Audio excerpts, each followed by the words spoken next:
I'm still trying to get my money. Try to get your money right. That's what you said. So to the average ear, when somebody they say, bro, I see you got 4 houses sitting over there. I see you got.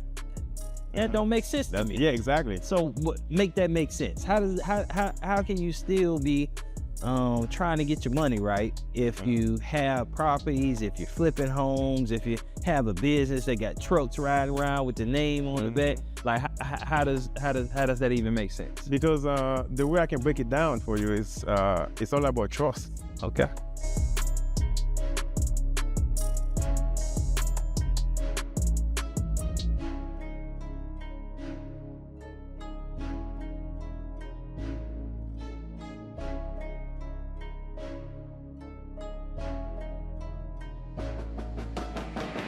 Welcome world, welcome family to another episode of the EL2A Podcast. I'm your host, Jamie Gilmore Jr. And to the right of me, man, we got somebody that's motivated me, man. I'm gonna tell you a quick story, right? So, you know, y'all that watch the episodes, y'all know I'm born and raised here in Ocala, Florida, right? And not too long ago, a couple weeks ago, we were able to take the boys on the side of town that I'm from, West Ocala, and we were able to take a tour of some properties and see a black brother that has a vision for West Ocala and for himself and for his company, and that truly inspires me. One thing I love is vision, right? He was able to paint his vision and I was able to see it clearly. We had the great brother Jean JD Delva on the podcast today. How you doing today, brother? Good, sir. Good, Jamie. Yes, sir. For having me. I appreciate you for being here. So one thing I hope with this podcast, right, that we can inspire some folks. We're going to use your story again, supposedly to access. Absolutely. So we're going to help some people, man. So again, thank you for being here today, brother. Thanks for having me. Man, so we're going to get right into it, right? So first of all, no, thank you for the experience that we did with the boys. What did you think about that? Let's start about that. So for y'all don't know, this is during our Summer Leadership Academy, I was able to call on you and you're able to bring us in to see some of your properties, to see the vision for what you have for your company. So how was that experience with Cut Different, bringing the boys to see what you do? Man, Jamie, that was like, to me, it was almost like a dream come true. You know, I'm always want to be the guy who set an example, especially for the young men, the young ones. And then I actually was honored when you reached out to me and said, hey, JD, you know, do you have a slot? And I was like, of course I have a slot. Yeah. And then when you said you bring the boys, and I was like, yeah. And I told my wife, and then we was all excited to host them. And then I went in and get some small gift for them, making sure, you know, that I have something memorable for them. Yeah. So it was a dream come true for me. Yeah, to host them. Yeah, nah, we appreciate it. So one thing we want to do, so especially locally, people may know you, but abroad, people may watch this episode and not truly know who you are. And even when you start building brands, sometimes your brand can become, you know, it can become visible, but the person behind the brand may not be. So I always say there's 2 questions in life you have to answer. Who am I and where am I going? So I want to ask you, who is JD Delva? Well, Jean Delva, a.k.a. JD. Well, you know, Jamie, I was, sometimes I call myself the little Haitian kid. Okay. With a dream. And then, of course, I was born in Haiti, and then and I was fortunate enough to come to the state by, I don't know, it was a miracle, but I'm here and I got here. And then and I was 21 when I got here. But I came here with a vision. Because I was old enough when I was in Haiti, and then I was able to watch TV, and then I was like, the stuff that happened in America, and I was like, man, it's like opportunities like everywhere. Yeah. You know? So I was like, one day, if I ever made it in America, I'm gonna make myself proud. And then ever since then, you know, I have this vision, and I became hungry. And then as I get older, and then I'm always starving. Because, you know, I tell people all the time, there's a difference like between being hungry and starving. Yeah. So if I'm hungry, I can like wait until, you know, someone pass by, you know, come home, whatever. Hey, can you grab me something to eat? You know what I'm saying? Because, you know, I'm hungry, but I'm not starving. But when you're starving, you have to get up. Yeah, you got to do something. And go find the food, no matter what's going on outside, you know. no matter, it could be like storming out there, and then there's no food in the house, and then you're starving. You get to get in your car and go get you something to eat. So that's how I live my life. I'm always going after something. Yeah. I want to ask you something before you go too far. A couple of things you said. The American dream was one, but I actually come back to that. The starving part of it, right? Yeah. Starving and hungry. Usually when you're hungry, you're starving. That comes from maybe the lack of and I know that we're talking about a concept. Yeah. The concept of starving. Where does that come from for you? Where does that starvation come from? Because I think it's because of opportunity. So when I look around, that's the opportunity, and then that makes me starve. Okay, and then I think another thing that kind of create that for me is the fact that, like you said, I feel like I've been saying the same thing you've been saying. Exposure lead to access, but I have been using the word networking. I love to network. Yeah, and then when I network with people, and then I see them, and I always put myself, around like, great folks. So, and I network with them, and I see where they're going, and then I see what they've done, and then I look at them, and I was like, well, he has 2 feet, 2 hands, he has a brain, if he can think like that, I don't see why I can't think the same way. Or if he can't do this, I don't see why I can't do that. So I put myself in a position, and then where sky is the limit.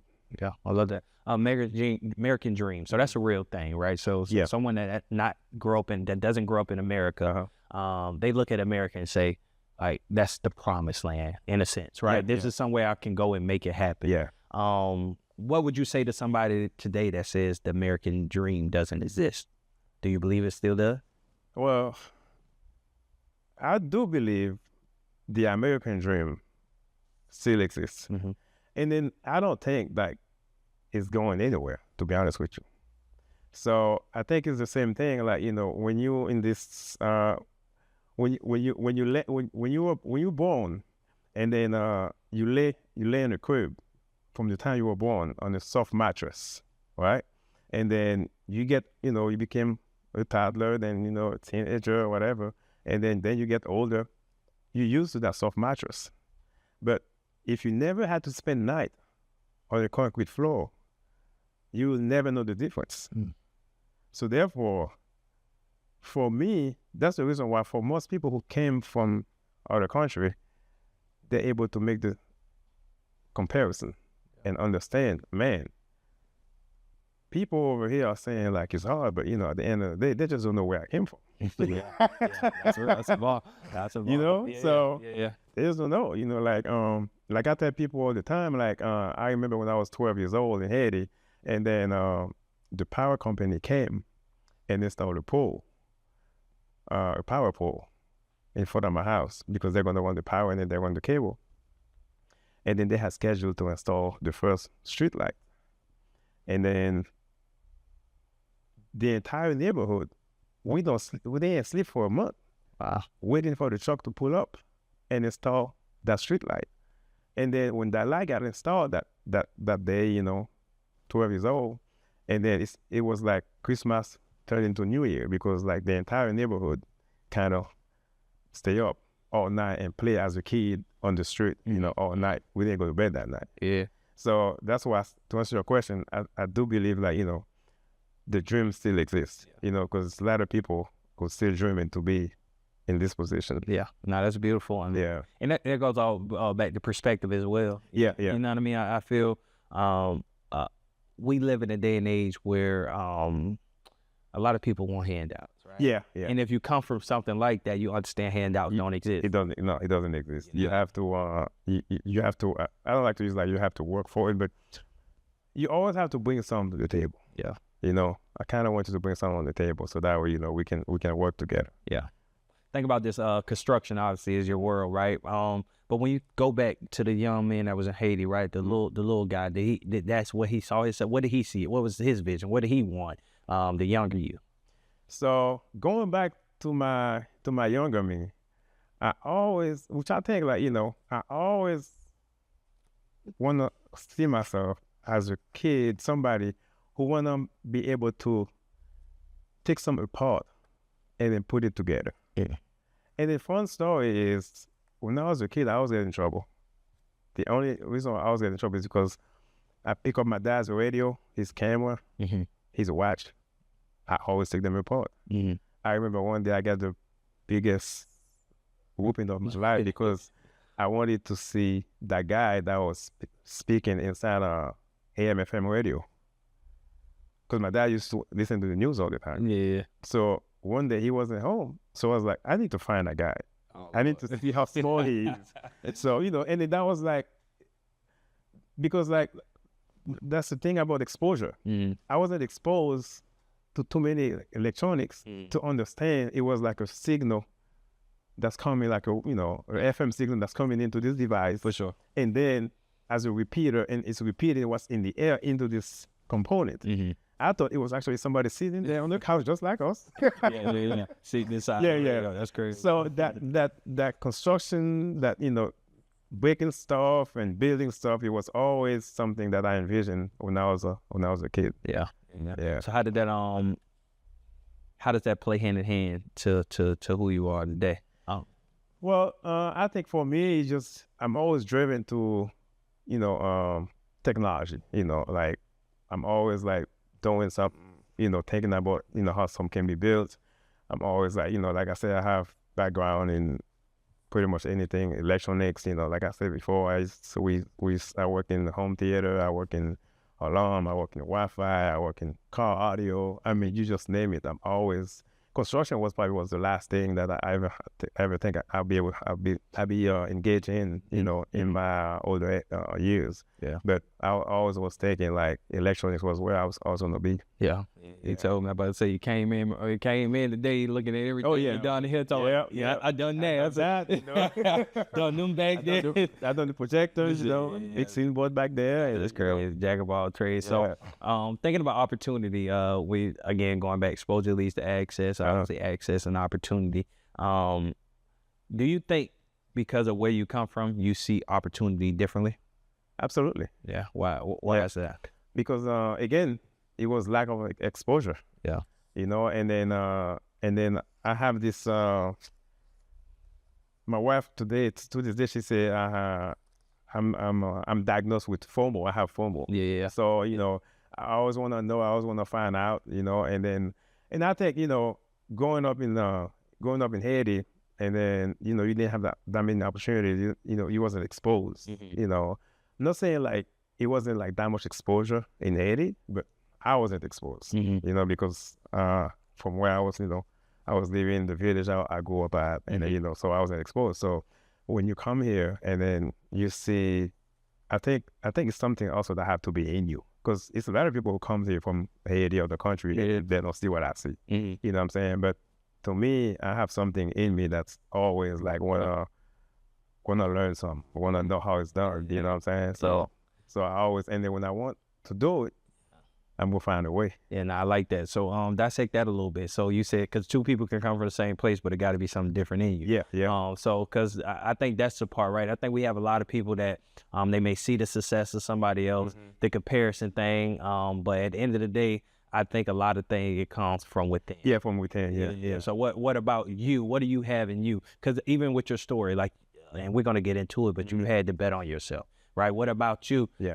You come from Haiti. You could be scared and like, okay, at least I got here. Yeah. So at least I'm here. I'm gonna be okay with just being here and being average. Yeah. You get over here and you still take it to the level, the next level. What about you allows you to do that? Yeah. I think with me, just like I feel like I was born like that. Yeah. You know, I was born like that because I remember even like when I was a kid, and then my parents used to give me money, you know, and then all the other kids, they just spend it and then buy candy or whatever. But I remember I always save my change, and then when Christmas come, whatever, I always wanted to buy my own clothes. So when I go, you know, hang out for Christmas or New Year, we go to church, I always have like, you know, a nice looking T-shirt because I bought it with my own money. So I think it's just like something that's in me. And then also, I also had a sense of independence when I was a kid. I always want to be independent. And then also, I mean, we can get to that. It's like I had to take care of family also at a young age. Yeah. So I feel like I had people depend on me. Yeah. So I can't play around. Yeah. You know? When we're thinking about not risk, because I was about to say the risk you took to get over here. You're talking about your family. Now building a family. Let's get into that. So when you started having a family on, so when you get to the US, what mindset are you in, and where did your feet land first? So when I get to the US, like I landed in Orlando in 1994. Mm-hmm. Landed in Orlando, and then we had some family friends who were actually in Miami, but our destination was Orlando. Mm-hmm. Then we had some family friends who were supposed to accept us, and let us stay with them at their homes. I was grateful for that. Mm-hmm. And then Orlando was my stomping ground. So I lived there for 14 years. Yeah. So of course, I was 21, left Haiti. No one is perfect. And then the only thing I was happy I came here at 21, because I was like, there's no way I'd be able to come here under 21, Mm-hmm. because the stuff that I was able to do, the places I was able to go, and drag and all that good stuff, as a young kid, you get all that out of your system. For sure. But then I remember way back then, I had a group of friends I was hanging out with, and then they used to play video game. Yeah. And then even that, I hang out with them, they do what they do, they drink a lot, I drink, and then they smoke. And then, so I tell people, I smoked for a week, my entire life. Yeah. And then everybody, I was the only one who realized, okay, that's not for me. Yeah. And then they hang out, and then I was like, you know what? I need to do something better, So I was the first one who break out, and then, and then got 2 or 3 jobs, and then I met somebody, my son's mom. Mm-hmm. I met her, and then we had a child together, and then we lived together for maybe like a couple years, and then it didn't work out, and then life goes on. Yeah. So you think about that. Key thing you say, I think a lot of people need to hear that part, because a lot of us, it's hard to break away. How you say you broke away from the crew. Yeah. You know what I mean? A lot of us feel indebted to people. I actually just had brother D Frazier on the podcast, and he was talking about that, right? Sometimes we try so hard to still act like we the same. Yes.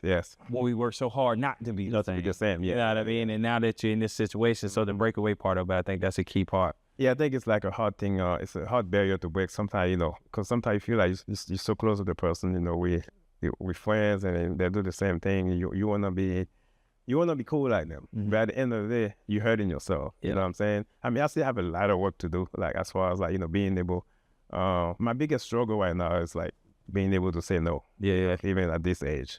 So, this is like one of the things like I still have to work on. Yeah. So, but yeah, so no, Orlando. So Orlando, after that, when you where we get to next after Orlando? So, I know you jumped around a lot. So Orlando, then where we go next? So I was in Orlando. I lived in Orlando for about like 13 years, and then my son was born there, and then I think when he was 6, either 5 or 6, and then he by the time he was 3 months, his mom and I got separated. And then, it was a small battle of custody. And then, after maybe a couple of years, and then he ended up living with me. Mm-hmm. So, which was way easier for me to move around. Then I met my wife now in Orlando, because I used to have a stereo shop. And then she came there to check on her speakers, and then we met, I went a couple of days, and then we've been together since then, since 2000. And then from Orlando, we moved to Atlanta.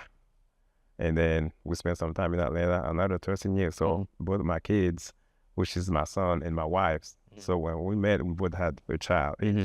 Her daughter was almost 1, and my son was almost 2. Yeah. And then when I met her, and then I was still, I was having my son at the shop with me when I pick him up after school, right? Mm-hmm. And then, I mean, I'm just a dad, I live by myself. I'm a single dad, so I got to work. Mm-hmm. So sometimes it'd be like 8, 9 p.m., I fed him, but he's still in the car, sleep at the shop, waiting for me to get off work. And then, so I take him home so he can go to bed. And then with that, he still have to wake up 6 in the morning Yeah. to get ready for school.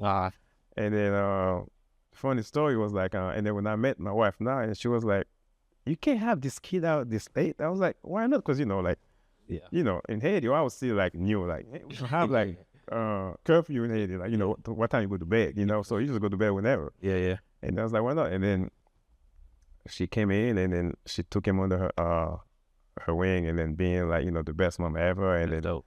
and then he also had a companion then at that time because he had like little sister to play with, you know what I'm saying? So he became the perfect blended family. That's dope. When you think about your time in Orlando, then you think about your time in Atlanta. Then I know after that you went to California, right? Yeah, I went to California. So think about that, and just to get to where we are now, what did you have to give up to get to the vision you are today? Because I'm pretty sure each juncture you wasn't, or were you thinking about who you are today? Was this always the end goal to get to where you are now? No. Okay. No. Yeah. And then actually, like where I'm at today, just like it was, I saw an opportunity. But of course, it's a good question. What did I have to give up? Yeah. The first thing is like when I left Orlando, I had to. It was a hard phone call to tell my baby mama, hey, I want to move away with your son. You know what I'm saying? So it was like, because everybody was living local, and then on top of that, I used to have a business, so it was time for a change. So I had to close the business. But even though it wasn't too hard to close the business because that was like when everything started falling, 06, 08, and then so business was non-existent anyway. So it was an easy call for us to just shut the doors and move. And then got to Atlanta, and then we bought a brand new house in Atlanta in 2006, and then back then, that's the same exact thing. Back then, everybody got a mortgage, whether you can afford it or not. Right on. So, before that, I actually had bought a house in Orlando. So you bought one in Orlando? I bought one in Orlando in 2004. And then 2006, we ended up leaving.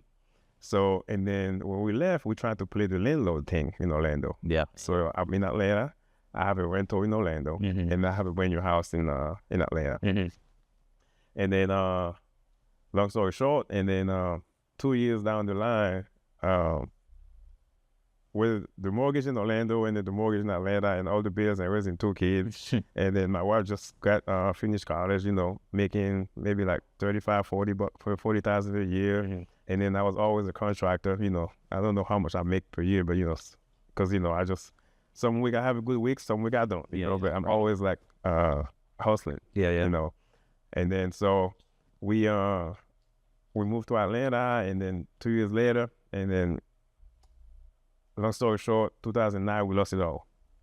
I mean, when I say Jimmy, we lost it all. Wow. We lost it all. Like lost the house in Atlanta, lost the house in Orlando. In 2005, before we left Orlando, I had bought my wife a brand new Nissan Altima, and then moved there with her. Lost that, right. And then we financed a car for my mother-in-law.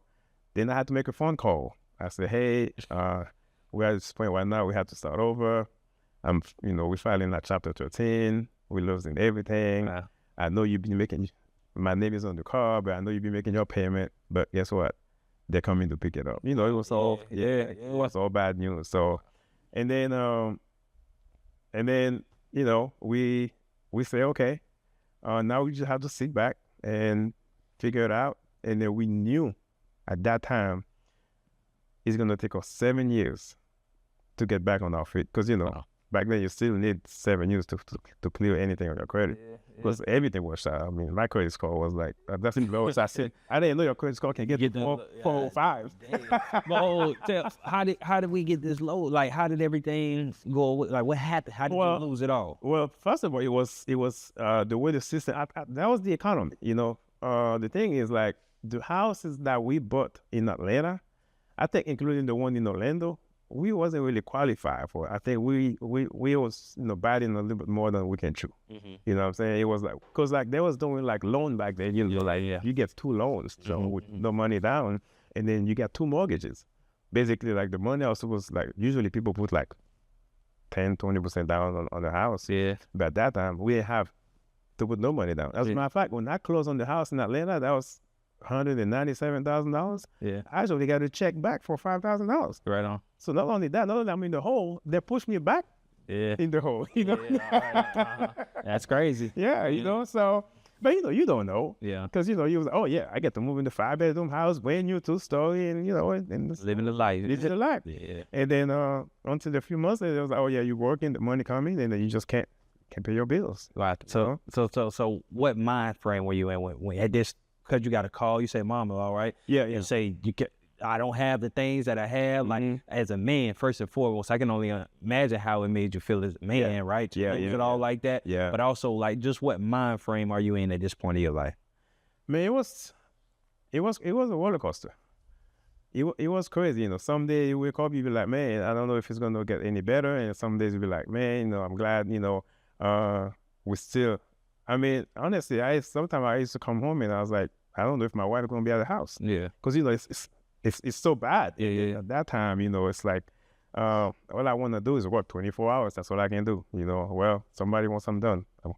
I'm gonna try to get it done. Yeah. But to answer your question, the mind frame was like, and then during that time, I think I had removed myself from the entire world, including family. Like I needed to talk to family for like 2-3 years. Wow. Because I needed the space. I'm the type of guy, like if I have something going on and then I'm stressed, I don't want to hear anybody else stressed. I don't want to hear nothing you got going on, whether it's good or bad. So I'm just kind of sit in my corner, figure it out, and then when I come up for air, then we can talk about it. That's a bar. So it's making me think about, because you again coming from Haiti, right? So I would assume that's if you want to say a lower tier, that's a lower. Then you get here and you start doing good for yourself. You rising, and then you go back. To so is it like, oh, I've been here before, or is it like, dang, I messed it up, like, you know what I mean? Yeah, I know, but the sad thing is like it's hard to say, it's hard to compare. Okay. Because like let's say I was in Haiti and then I didn't have it all, but I also didn't have a family. Yeah. I didn't have nobody to depend on me. Yeah. You see what I'm saying?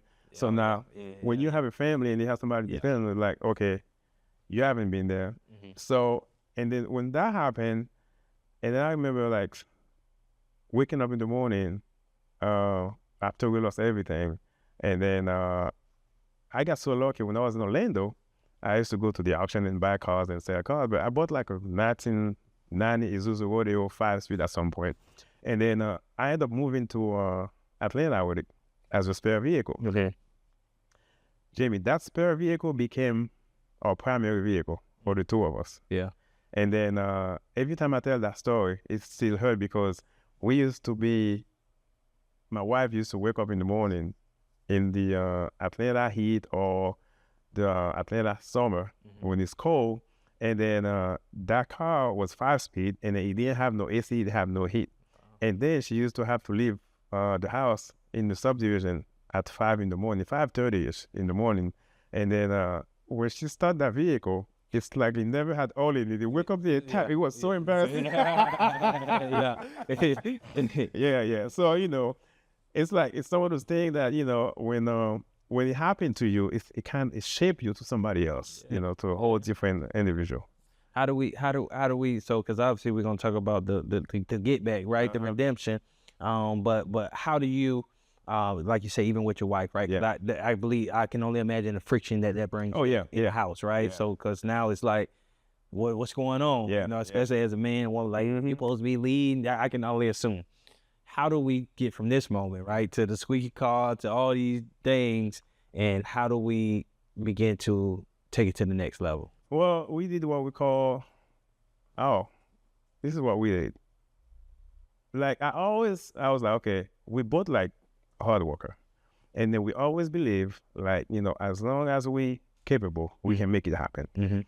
So I think for me, Jamie, the biggest thing that happened in my life in that moment was my wife was doing so bad. And then my wife reached out to one of her, somebody, she used to work for Clorox. And then I guess she went to work and they're all stressed. And then I guess she wanted to vent.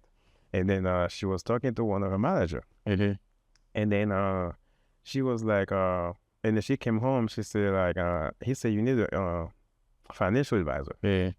And okay, so he said, I have one, I give you his information. So we got the information of the financial advisor, and then he set up a call with us, and then I'm on the phone. We can never forget that night. And then he listened to our story, and then we pull out credit and everything we owe, whatever.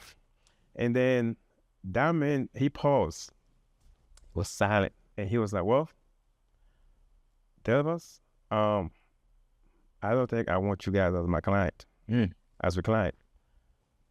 And I was like, well, to me, like when you say financial advisor, I thought, okay, I'm in the hole. He gonna help me get out. Yeah. And then he was like, I don't need you guys as my client. And I was like, why? He was like, even if you liquidate everything that you have right now today, you still be in the hole over $150,000. There's nothing I can do for you. Wow. And then with my wife on the phone, he's on the phone. And then as a man, I feel like I got rejected. Okay. And then I was like, I don't think I will ever, if it's to my power, be in a situation for somebody to tell me something like that. Because I felt so small. Yeah. Yeah. And then I was like, and then it's almost like we both got the picture that night. Mm-hmm. And then we both say, you know what? We need to figure something out.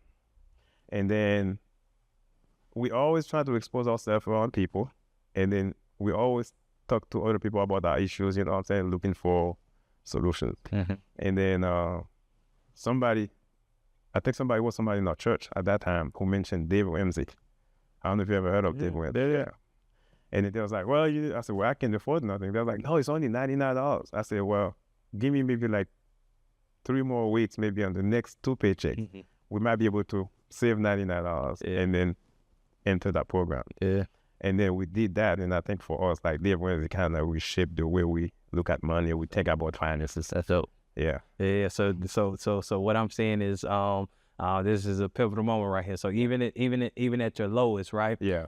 You had to seek education. You had to seek mentorship. You had to seek guidance to be able to get out your hole. Oh yeah. So I like that. Yeah. And even during this time, so Dave Ramsey, now you begin to get into his program and follow up and do the things. Yeah. So no, go ahead. Yeah. And then and then we learn how to what they call to do the snowball thing. Like you pay your debt, and then I remember, of course, I was like, that don't make no sense anyway, because like I think it was like a 9-week program.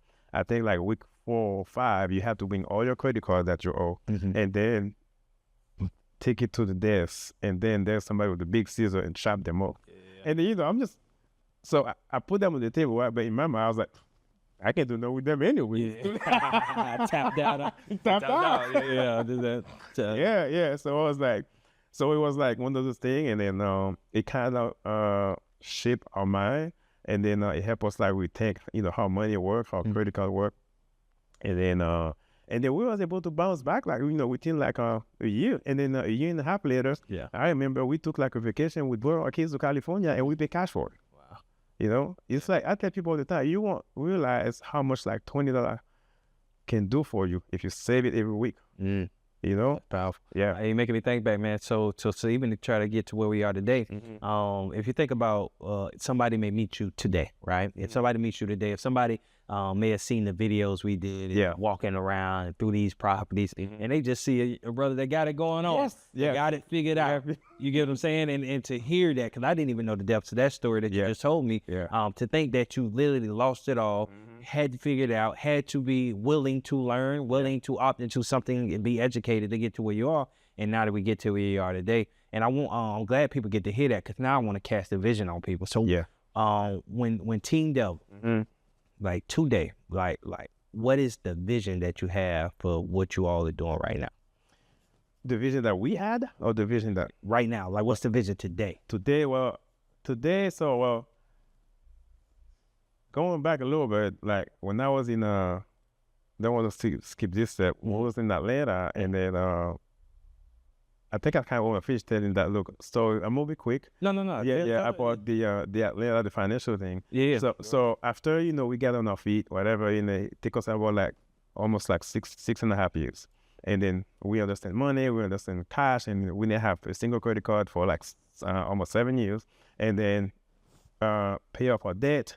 And then American Express, people say, okay, if you have credit card, you don't have to worry about it. You can file bankruptcy, whatever. But Amex had the sheriff department at my front door at 9 p.m. Doing it that bad, man. Go get. But then again, exposure lead to access. Yeah. And then I had somebody in my circle that I met. He was a lawyer, and then I called him. Crying. He was like, "Don't worry about it, JD. I didn't. Basically, I hired a lawyer that I didn't have to pay for. He said, I draft a letter for you. And then he did. And then come to find out, and then they kind of like went back and forth. And then the $20,000 debt came out to be $8,500, and then I did a payment plan. Okay. And then 2017, from 2009, 2017 was when my credit came back again. Wow. So 29, you said 2017, so that's 8 years? Yes. 8 years, okay. Yeah. Then I was like, close to the 800. Mm-hmm. And then we had money saved to put down on the house this time. We don't have to take like a big lump sum, 100% loan. And then we went ahead and buy a second house in Atlanta after 8 years, after we lost everything. And then once we buy the house, and then that's when we decided we wanted to be a house flipper. And then my wife and I, we start taking everything apart, like, the drywall, the floor, the bathroom. And then we fixed the house ourselves. It took us like, a year because we lived in it. Mm-hmm. So every time we come home, we do something and then, we fix it. So I think that's when Team Delva and then Delva on Construction actually was born in that moment. Yeah. We realized not only we can do this, we can do a good job, and then we can actually work together. Yeah. You know what I'm saying? Yeah. So that's when, like, I think it take birth to our vision. Yeah. And it was like, okay, we need to be in real estate, but we still didn't have the money. So we have to. I think it's something else that I want to share with you guys, that because I also had a business in Atlanta, another business that was, kind of profitable business, because, I had some high ticket customers, because someone can come, I can do like a home theater for somebody for like, anywhere $50,000, $60,000, $70,000. So I think in 2014, 2016 was my best year. And then, so I wanted to go to business. And then, so I was seeking an investor. I said, you know what? If I have maybe $100,000, I'll be able to buy one more work vehicle. I can hire somebody which is qualified, and then I can start like that and go to business. Mm-hmm. So, of course, I had people in my network. So I reached out, and then we had meeting with them. We sat down, and then, same thing again. The friend looked at me. We had the whole entire presentation PowerPoint. Yeah. And he was like, well, JD, I understand, I'm looking at your books. Yes, you had a good year last year. You made over $400,000, right? But now, that was cool. But how do I know that you're going to be able to make that money again or more? Yeah. Because your business doesn't have a retainer. You don't have anything that you offer your client for them to pay you monthly, so that way those customers are yours. It's almost like the way he break it down to me. He said anything that happened to you in the past year is just happened to you by accident. Yeah. Because somebody just decided to pick up the phone call and call you, and then give you business or seek your services, but they might not call you again for the next 10 years. Yeah. And then that right there again makes something else click. Yeah. I don't have no asset. Hey. And I was gonna touch on that point, because you're going back to the Dave Ramsey, right? Yeah. Like the access, that's mentorship access. Not even in this moment, mentorship access, right? Yeah. Like, bro, we are who we are today because somebody opened the door for us. Exactly. Yep. You know what I mean? If you ever look at your life, or you may not be in a room because you're trying to bum rush through the door instead of looking for somebody that can open that door for you. Yeah. You know what I mean? And that's all I hear in your story. Yes. And one thing I do want to touch on that, we can't breeze by, like the Team Delva, the way it came about. Yeah. And you mentioned you and your wife, so you guys After the 8 years, you were able to, again, sit down for 8 years and do what you're supposed to do, right? We can't overlook that, right? Because some people can't wait 8 years, right? They want what they want. They can't see so they go take something from somebody else, do something with somebody, get themselves in some trouble because they can't. So you guys were able to sit still for 8 years, get your stuff right, and then 8 years you was able to get back into the game and buy a home. But you also saw the bigger picture, right? When you say, oh, we can do this. Yeah, we can do this. Let's jump into the real estate game, right? You can't overlook stuff like that, right? And now, so at that moment, you're telling me that y'all knew that we were gonna start flipping or doing home. Yeah, in that moment, and then I realized, okay, this is when we know we can do this, and then since then I was actually born in our mind, and then we always say, real estate is always gonna be the way out, you know what I'm saying? And then, but we still have to find a way to get in the game. Yeah. And then 2020, 2019, after our daughter graduated high school, and then we decided, okay, we got to make a move. So we moved to San Francisco. But people probably taking it's a lot of stuff I think people take for granted. Yeah. Exposure. When I went to San Francisco, and then it was like another mind-blowing, experience for me. You know what I'm saying? Because I had just bought a house 2 years prior to that for like $385,000. And then I moved to San Francisco, and then in California, for me to buy the same house that I own in Atlanta, what I paid for the house in Atlanta, this is what I need cash to put down in San Francisco. Wow. And then, so now you're living in a whole different spectrum. And then I remember I told my wife, I was like, we need to go and start looking for real estate somewhere else, right? And then it's almost like my mindset. It's like I devalue money at that time when I was in California. And then I was like, if somebody here is putting down like $300,000 to buy a house, and then I'm buying one in Atlanta for $300,000, but I have to finance it. Yeah. We're doing something wrong. Yeah. We need to find a way to get, to get our finances right. And then now I say, okay. So the funny story is I was calling to my phone when I was in California during COVID. And then I went into a picture of a duplex that I took a picture of in Little Mexico, in Ocala, when I was there 2 years ago. It had a fact, because we always looking whenever we come to Ocala. Even though we didn't have the money, but we always shop. And then, so I reached out to the guy, and then asked him if he want to sell it. He was like, yeah, I take $40,000 for it. And then boom, I said, wait, somebody want to sell the duplex for $40,000? We know what we can do with that, Yeah.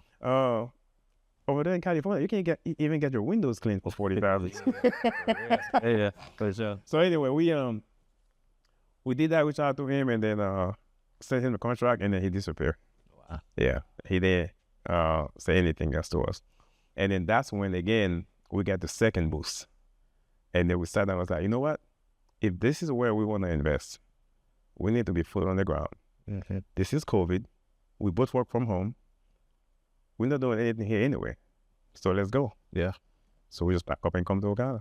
Man, I was just about to ask you, what even made California the right move in the first? Because you just got right in Atlanta. Yeah. So why are you trying to move and go out, leave Atlanta when you just got on? Yeah, but we was looking for opportunity because of course California, it's a whole different exposure. I wanted to be around those guys, those big investors and people are trying to go to what is it called? Silicon Valley.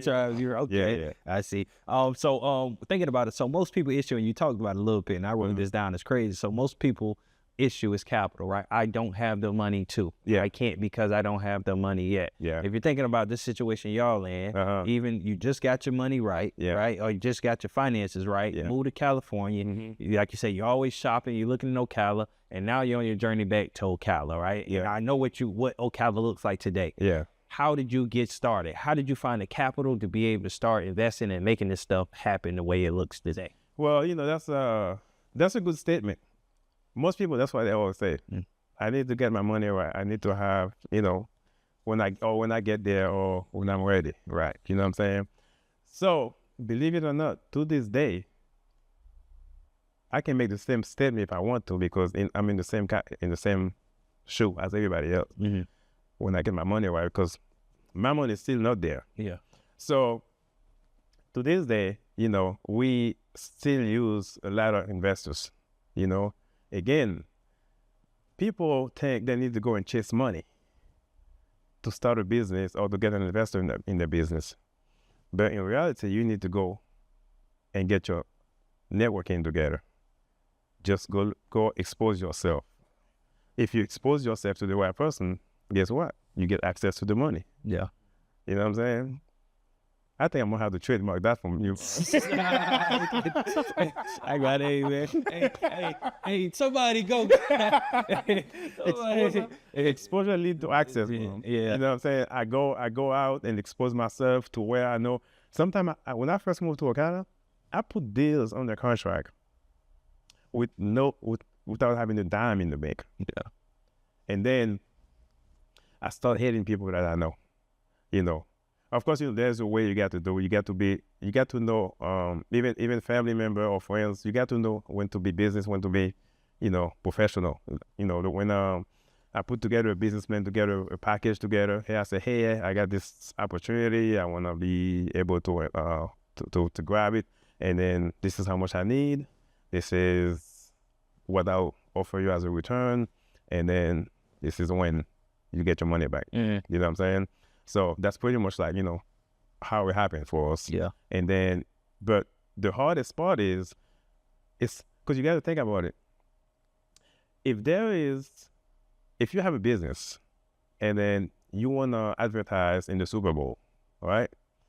Do you know how much money you would pay for that spot? That stuff like $1 million. That's a lot of money for Exactly. Yeah. So once you break it down, the way you break it down is you put yourself in the right place, you expose yourself to people, and then, you met this great guy, whoever. And then he's like, hey, man, I would like to pick your brain. I'll buy you dinner. Buy them a steak. That costs you a couple $100. That $1 million spot that you pay for advertisement on the Super Bowl game is the same thing. It's a marketing. But the thing is that you're marketing yourself. Yeah. You know what I'm saying? And then people always look at you a different way when you bring someone to the table. Yeah. You know what I'm saying? Yeah. You don't have your hands out. Yeah. Networking. I love it. You talk about networking a lot. Yeah. But one statement you did just make, man, you said, I'm in the same situation as everybody else. Yeah. I still can use more. Something you said. Yeah. I'm still trying to get my money. Still trying to get your money right. That's what you said. So to the average ill, when somebody they say, bro, I see you got 4 houses sitting over there. I see you got that don't make sense to me. Yeah, exactly. So make that make sense. How can you still be trying to get your money right if you have properties, if you're flipping homes, if you have a business that got trucks riding around with the name on the back? Like how does that even make sense? Because the way I can break it down for you is it's all about trust. Okay. It's all about trust. Like I remember the days I was when I first moved to Ocala, and then I was hitting about maybe a dozen people to borrow $5,000. Yeah. Because and I was like, that's another thing. So everything I went into a closed door, and I was like, okay, I need to shift something to something else. So if I was like, I can't find nobody to lend me $5,000, I'm in the wrong circle. Then I was able to find people to lend me $50,000, which is fine, because at that time, I need $50,000 to do a flip. I buy a house, Ocala back then, $40,000. I need to do a $25,000, renovation on it, and then I can borrow it. And then now this is a lot of people that I hit up maybe 3-4 years ago, and the same thing. I said, JD is doing this, and they got 4 houses, he got doing renovation, the truck, the van. And I was like, hey, bro, I got like $40,000, I like to invest. But today, if you don't have like, 150, 200,000, I can't use it. Mm. You know what I'm saying? So to answer your question is, what people see on the outside, it's like nobody knows what's going on behind closed doors. Yeah. Because like pretty much what we do, we seek investors, and then multiple investors, and then the investors lend us the money, and then we buy the property. We buy, if it's brand new construction, we build it, and then we put it on the market, we sell it, and then we pay them the capital, and then with their profit, and then whatever left over is mine. Yeah. You know what I'm saying? And then even to this day, sometimes my investor make more money than I do. Yeah. But I tell people that all the time. The average American make between 45 to 55, 60,000. Well, let's say in Florida or in Ocala. Yeah. The average people in Ocala probably making like between 40 to $55,000 a year. It can be lower. Yeah, exactly. It might be lower, but it might be like, exaggerating. Let's say 45 to $55,000 a year. Okay. So now, let's say you wake up tomorrow. You have no money in the bank, all right? And then I said, Jamie, I'm gonna lend you like $200,000. You can build this house for $200K, and then you sell it for $300. But I want $50,000 profit. All right? And then it probably take you, let's say it take you like 5 months to build it. So I used to explain it to people. They say, oh, you paying your investor too much money. So and I was like, okay, you telling me I can make $50K in 5 months? Yeah. And then the average people are making like that in 12 months. Yeah. So if I can make it, I can make $100K in 100,000 in a year. Yeah. But without having the boss, I still can wake up whenever I want. You know what I'm saying? And I control my schedule, and I make more money. Yeah. And then on top of that, without having the capital, because I never had the money. Yeah. You see what I'm saying? Yeah. So that's the thing. As we grow the business. And then when we was doing like, one house at a time, and then now we are at the point where we had investors like, reaching out to us all the time. Yeah. Even today, I have people pending. Like I have investors pending right now. JD, it's time for you to build like a 10-unit apartment complex. I said, yeah, I know, but I'm looking for the right opportunity. Yeah. You know what I'm saying? The money is there. It's just for me to come up with the, the master plan, and find the right property, and do all that. Yeah. But at the end of the day, it's also, I have to do it in a way where I know for a fact they're gonna get their money back, because the choice is there. Yeah. What kind of game will you give to the people? Because I love where you're at right now. Because you're talking about, you talked about networking, right, a lot. Yeah. Now we're talking about finding investors or finding people to invest in whatever you're doing. What advice would you give somebody watching this? If I'm a person right now and I'm looking for an investor, if I need an opportunity, how should I go about finding the right person to invest in what I got going on? Well, first of all, you need to have a plan. Most people I get like people come to me all the time, or they text me or they email me, hey JD, for instance, like, oh, I wanna open a restaurant. Oh, I wanna start a car wash. Will you invest with me? That don't tell me anything. Yeah. You know what I'm saying? Because like to me, if it's something like that, serious you wanna talk about, I rather you come, hey JD, whenever you have time, let's get together, I buy you a whiskey. They know I love whiskey, or and then I buy you, fish. I don't eat steak, and then I would like to pick your brain. I value that more than just somebody just shoot me a text or email saying like, hey, this is what I want to do. Because for one, you just see me on the outside. You don't even know if it's like anything I want to, take part of. You know what I'm saying? Even as an investor, and I learned that from other investors. The investors that actually like invest with me, the reason why they invest, Jamie, is because they love real estate. Yeah.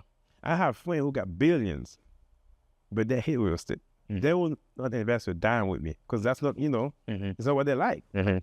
So what I would tell people is like, first of all, if you have a plan and then you want to look for investors, get your thought together, and then find a way where you can bring that future investor, like on the one-on-one, atmosphere, and then be precise, okay? And then tell them exactly what you want to do. And then they're going to have questions. And also you have to be ready for those questions. You know what I'm saying? I remember when I first started, like, one of my investors asked me, well, if I borrow 20,000, if I lend you like $60,000 and then the house don't sell, what's going to happen then? And I was like, well, I did my numbers. I bought it at a good price. And then I'm going to renovate it at a good price. And then by the time I'm done, we're going to have $70,000 in it. But it's worth $100,000. Mm-hmm. So therefore, if worse comes to worse, I can always refinance it and only pull out what I owe you and pay you back. And then now I can keep it as a rental. Right on. You know what I'm saying? Yeah. So when people come to you and then I want you to invest, and then they don't have all those answers to those questions, and then you as an investor, you're going to look at them like, well, I'm not going to do the work for you. Yeah. You're not ready. You know what I'm saying? Yeah. That's fire. So, and as I hear you talk, it comes back to being prepared, because most people just not prepared. Most people just want a handout. Yeah, right? yeah. Want you exactly. simply just to give me something. As I'm hearing you talk about, think about you got so many lessons to you, and this may be a broad question, but if you could think back to all this experience from losing it all to get to where you are today, what do you think is the biggest lesson you learned through this journey? The biggest lesson I think for me is just like it's like, for one, be humble, and then practice a lot of discipline, and also you have to stay focused. Yeah, I think the biggest thing is to stay focused, and then we call it like you got to keep your eyes on the prize. yeah. You know what I'm saying? It doesn't matter what happened. Let's say like my prize is there, and then I'm looking at it and this door closed. I know it had to be a hole somewhere around here where I can peep through so I can still see the prize. So you have to change. I was talking to somebody the other day. I think that was my sister I was talking to, and then she was saying like we have to be like a liquid like water. Mm-hmm. And I was like, what do you mean by that? She said, because if you like a liquid like water, you take the form of your vessel. So you know what I'm saying? So therefore, you can't have just like one mentality. Sometimes you have to be able to adapt. Yeah. You know what I'm saying? So that's pretty much like what I think. Yeah, when we sat down, I feel like you gave me I guess it's called like a playbook of 3 words. Did you give me like 3 words you live by? I feel like when we had lunch, you did that. Because what's coming, I know this wasn't you, but what's coming to mind, we just were somewhere. He was humble, hungry, and it was a third thing. Humble, hungry, smart. Humble, hungry, smart. Okay, that was okay. Pat Myers elect. Yeah. But when we sat down, did you give me 3 things? I think I did give you, something. And something come to mind. I have so many of them, but I think I told you, it has to be the foundation, the vision, and the execution. That sounds about right. Yeah. And I love when I hear those, because those are foundations there. So you said foundation, Vision, execution. yeah, execution. Yeah. All right, cool. Or sometimes it can be flipped. You can have a vision, foundation, and then execution. Because sometimes, once you have a vision, and then you need the foundation in order for you to execute. You know what I'm saying? So I love that. I'm gonna give you a new name. I don't know if you have a name. Now people, they'll be like Jean Delva, Yeah. JD Delva. But you use the word affordable luxury. Yes. So tell me, what does that mean? Affordable luxury. So affordable luxury is the fact that you walk through my houses, and then they are not in the best area of Ocala. This is like, if we call it like affordable area where it's like all working class people. And then when I first started to renovate here in Ocala, and then I have people who come in and they look at my work, they was like, oh, you're doing too much in this area. You're never gonna make money. And then I was like, well, this is just my basic.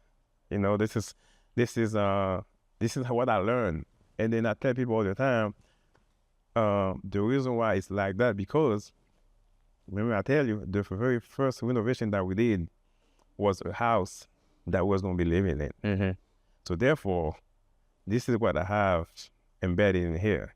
So whenever I put my hands on something, I tell people, like, if I don't feel comfortable putting my wife, my family, or my kids in it, I will not build it.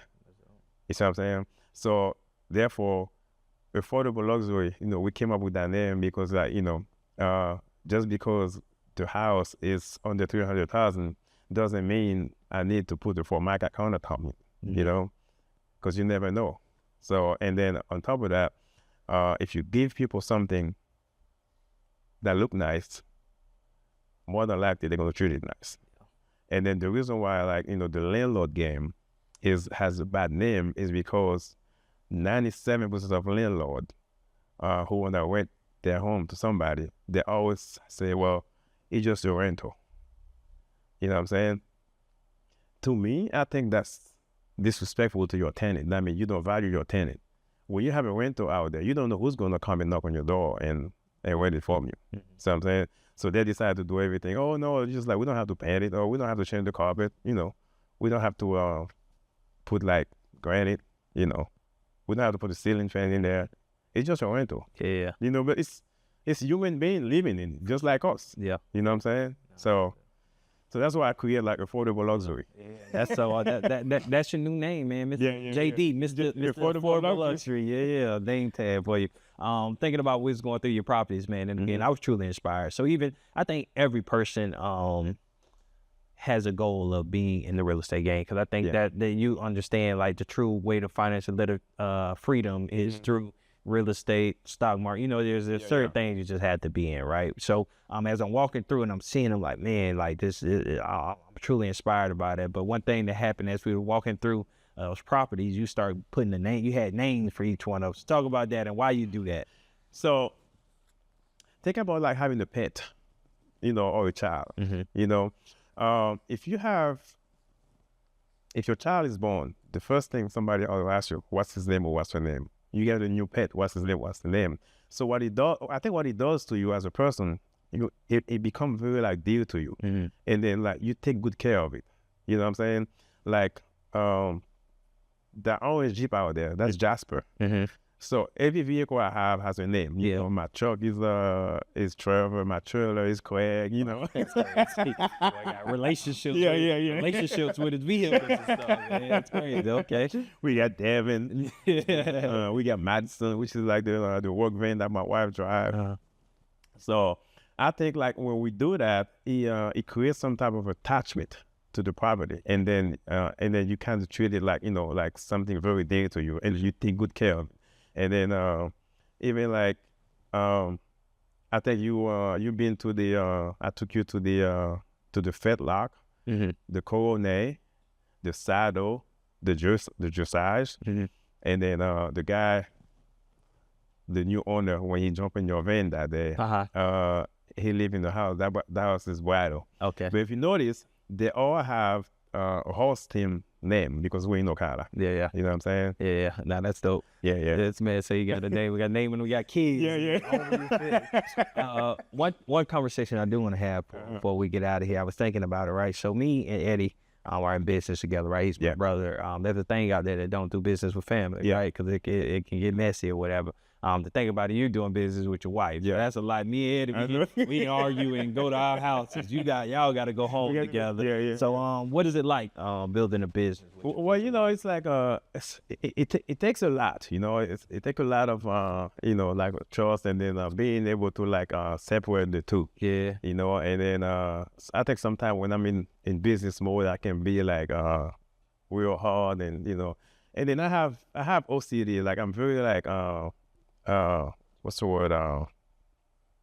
Everything has to be perfect. You know, like, for me, because to a point, my wife always said me, like, you know, perfection doesn't pay the bill. You know what I'm saying? But, you know, at the end of the day, it doesn't. But I think it does. But yeah, so we able to, like, you know, to create a balance, and then it took a while, and then we had to come to a point where I was like, okay, hey, this is, like, you know, when we're working, and then we need to have time together, and then it used to be worse, and then we get to a point where it's like, okay, we can't work on the weekend. We need to, like, remove our mind from work, and then let's just be couple, let's just be husband and wife, let's just do something and then chill. You know, so but we are at the point right now where it was intentional. So we have to actually, like, both work on it to be able to, like, you know, cross that bridge, and then now I think we're at a good place. I love what you said, intentionality, because even so with me and Eddie, again, being brothers, you find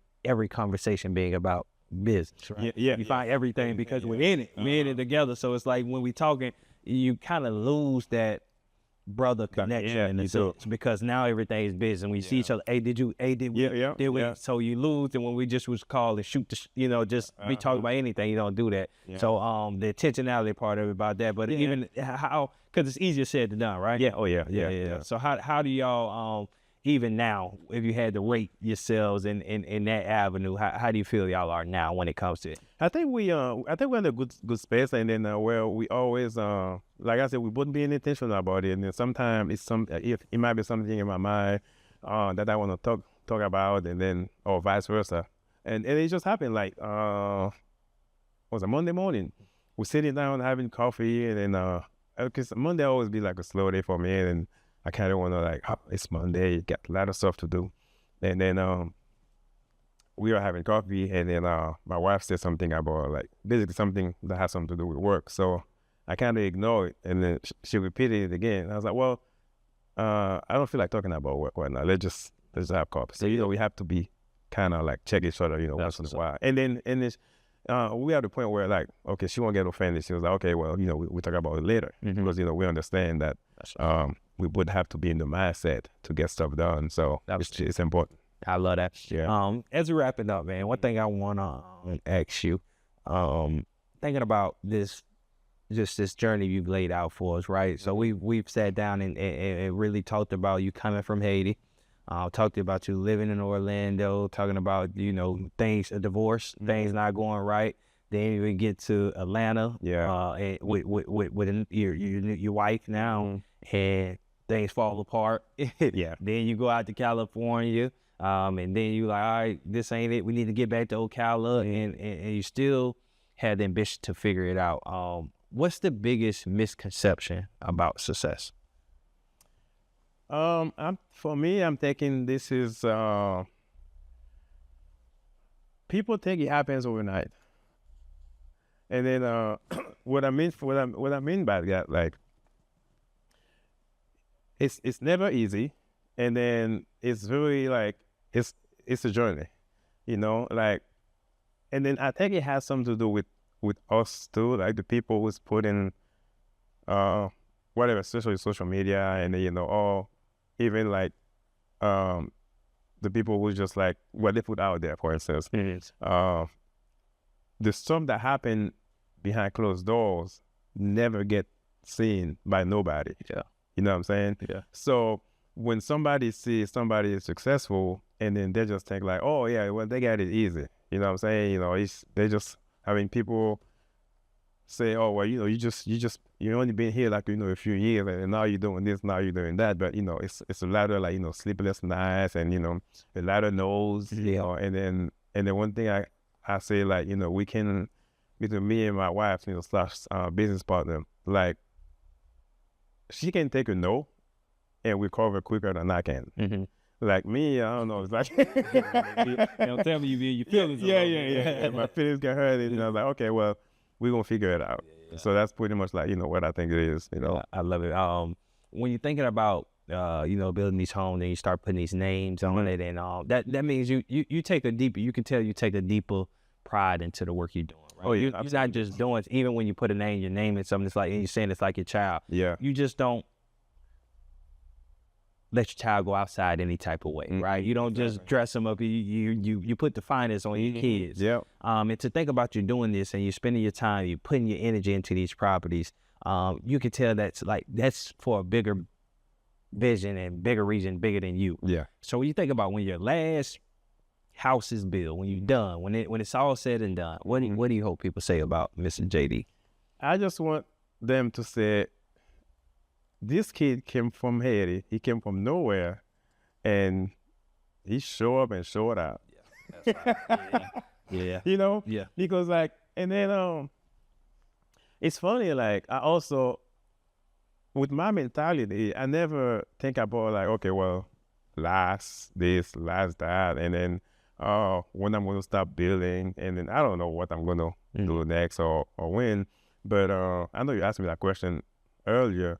But I think after all that, after all the dust settled, we Because for me, it's always a level. It's always like I'm never gonna be satisfied. I'm always gonna get to a stage in my life, and then I'm more master it, feel comfortable, and then okay, what's next? Yeah. So for us, what's next is the same way that I'm able to find investors to invest in me with a dream. Okay, I want to get to a point where I'm the guy, The investor, who finds some people who's starving just like I'm starving, and then the only thing that's stopping them is the funds. Yeah. And I want to be able to say, okay, I got you. That's dope. You know what I'm saying? So that's for me, that's our next step. Yeah. You know what I'm saying? Even like, which is so true. Even if you go to my website, and then I got like Team Delva Properties, Delva One Construction, Team Delva Cares, which is a non-profit. You're also gonna see a tab that says Delva One Capital. So this is the next vision. Yeah, now. But if you click on that right now, nothing is happening. But I let it sit there because that's my next move. I want to be the one, lending money to folks, or because of course in real estate, because I love real estate. Yeah, and that's fire that you put it there already. Yeah, knowing that it's not even going. Exactly. Because now that it's there, you know it. Oh yeah. I got to do this. That's fire. I love that, man. So you've been saying that this whole supposedly leads to access. I always end our podcast, even if you look at our logo, we got the man breaking the chains, right? Because that's what exposure does, right? When you get exposed to something, it leads you to breaking free, which is gaining access. When you think about exposure, right, what has exposure done for you? Man, I think without exposure, exposure changed me to so many different ways, Jamie, to a point where I have to change.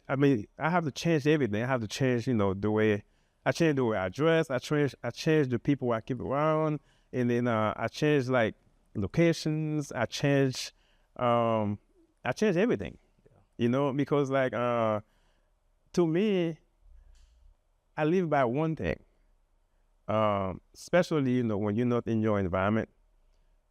I always tell people, I tell all my kids that, I say, people treat you how they meet you. People treat you. Yep.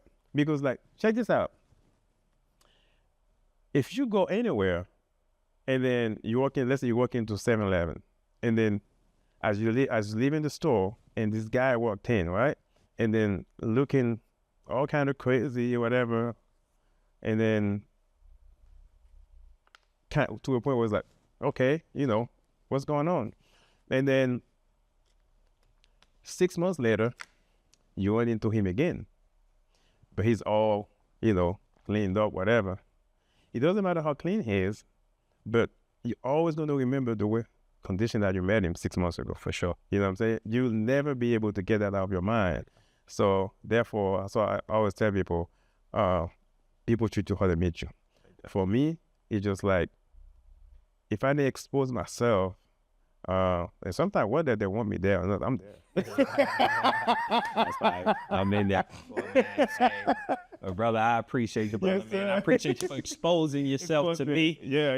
Man, we're going to keep this relationship going, and I'm glad we was able to meet, because I know just that workshop we did with you, and that's just the small thing to what we're going to be able to do, and how we're going to be able to expose more kids and be able to help this community grow any more. So, man, I appreciate you for who you are, the vision that you have, and everything that you're doing, man, because it's making our city better, and just a good human, man. You know what I mean? So you say good people. My grandma used to say that, man. He's just good folks. Good folks, folks. You're just good people, man. So I appreciate you, man. Exposure leads to access. So stop what you're doing, man. Like, subscribe, and comment. Another great episode, man. So drop it in the comments something you took away. We talked about a lot of things, from mentorship, from investors, from finding your way and never giving up. So I hope y'all took some away from this that can help you find access for whatever that means to you. We're going to keep this thing going, man. And I always ask our guests to end the podcast, man. So that red camera, I want you to look into it. And, man, whatever God is leading you to say, the floor is yours, man, to end it. Yeah, man. Jamie, man.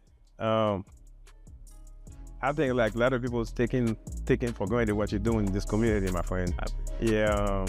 I guess like I told you before I get to meet you in person, and then I was watching your podcast, you know, like way before we met. I was like, man, this brother is doing his thing, and then, you know, it's always one of those things that, like I told you before, I also want to do. But I think you're doing a good job, and then I tell people to go out there, and then if you're thinking about something, that means it was given to you. Go after it, go get it. The vision is already there. You just have to go after it and make it happen. And then keep yourself exposed, and then go get it. Yeah, and I love that. Hey, Yep. Exposure leads to access, man. We'll see y'all next week.